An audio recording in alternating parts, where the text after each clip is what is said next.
नमस्कार, खबर जनता तक मध्ये तुमचे स्वागत। अफवा नाही, सत्य बातमी आहे। बघूया आजची विशेष बातमी। आमचा जो देशी गोवंश आहे, खऱ्या अर्थानं शेतकऱ्यांचा जर कोणी त्या ठिकाणी खऱ्या अर्थानं भाग्य बदलवू शकत असेल तर ती आमची देशी गोमाता बदलवू शकते। आणि देशी गोमाता अशी आहे की जी जन्मापासनं तर शेवटपर्यंत केवळ आपल्याला देत जाते।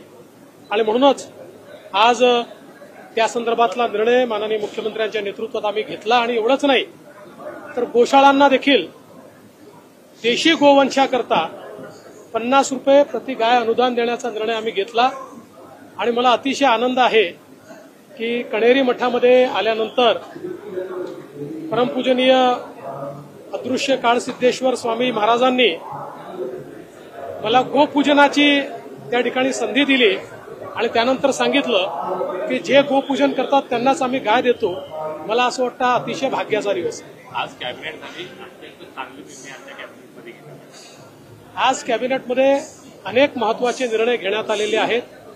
महाराष्ट्राला विकसित करण्याकरता, महाराष्ट्रातल्या विविध समाजांच्या आशा आकांक्षा पूर्ण करण्याकरता अनेक महत्त्वाचे निर्णय आम्ही घेतलेले आहेत।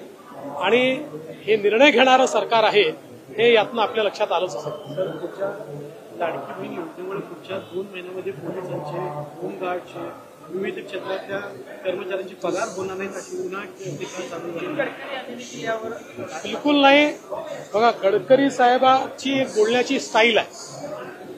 तुमच्या माहितीकरता सांगतो, उलट आजच आम्ही होमगार्डचे जे पैसे आहेत त्यांना जे भत्ते मिळत होते ते दुप्पट केले। आणि महाराष्ट्रामध्ये आमच्या विरोधकांनी अशा प्रकारे संभ्रम पसरवण्याचा प्रयत्न केला, पण आम्ही बजेटमध्येच व्यवस्था केलेली आहे। ही योजना बजेटच्या बाहेरची नाही। बजेट मांडताना ती योजना आम्ही त्याच्यात टाकलेली आहे। जेवढ्या आमच्या योजना आहेत त्या योजना बजेटमध्येच आहेत। त्यामुळे पगाराकरता प्रॉब्लेम नाही, इतर योजनांकरताही प्रॉब्लेम नाही, विकासाकरताही प्रॉब्लेम नाही। हे सगळे पैसे वेगवेगळ्या प्रकारे ठेवलेले आहेत। आता विरोधकांच्या पोटात जरा जोरात दुखायला लागल्यामुळे ते रोज संभ्रम फैलवतात की आता हे बंद होणार, ते बंद, काही बंद होणार नाही, सगळं चालणार। मराठा आरक्षणाच्या संदर्भातलं जे अहवाल होते ते अहवाल सुद्धा आता तुम्ही करताय आणि समितीची बैठक सुद्धा होती। मात्र जरांगे पाटीलांनी आरोप केलाय थेट अमित शहाच्या होते, त्यांनी आता या भानगडीत पडू नये असं आहे की त्यांना काय आरोप करायचे आहेत त्यांना करू द्या, पण मराठा समाजाला न्याय मिळण्याच्या दृष्टीने आमचं सरकार सातत्याने कार्यरत आहे।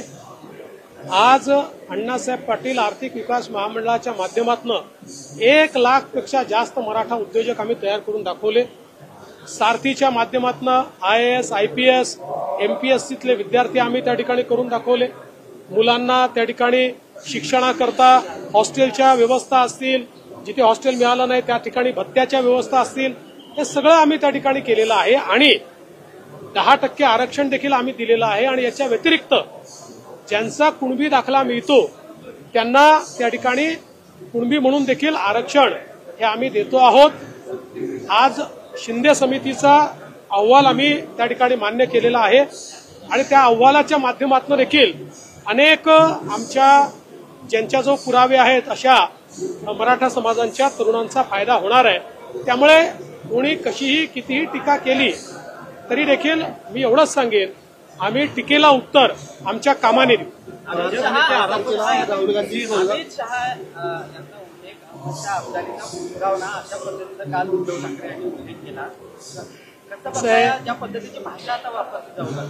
असं आहे, मी एवढंच म्हणेल की माननीय उद्धव ठाकरेजींनी आरसा बघावा। कारण ज्या काश्मीरमध्ये 370 कलमामुळे काश्मीर भारतापासून दूर झालं होतं ते 370 कलम रद्द करणारे मोदीजींसोबत अमित शहा आहेत। आज ज्या प्रकारे देशामध्ये सांस्कृतिक पुनरुत्थान पाहायला मिळतं, राम मंदिर असेल किंवा या ठिकाणी काशी विश्वनाथाचं मंदिर असेल, हिंदू म्हणून आमची जी काही ओळख होती ती पुसण्याचा जो प्रयत्न झाला होता 500 वर्षानंतर तो प्रयत्न मोडून काढणारे या ठिकाणी आमचे नेते आहेत. त्यामुळे त्यांना अशा प्रकारे त्यांचं संबोधन करणं म्हणजे मला असं वाटतं की एकदा आपला चेहरा हा ही होती आजची विशेष बातमी. बघत रहा खबर जनता तक. लाईक सबस्क्राईब करा. धन्यवाद.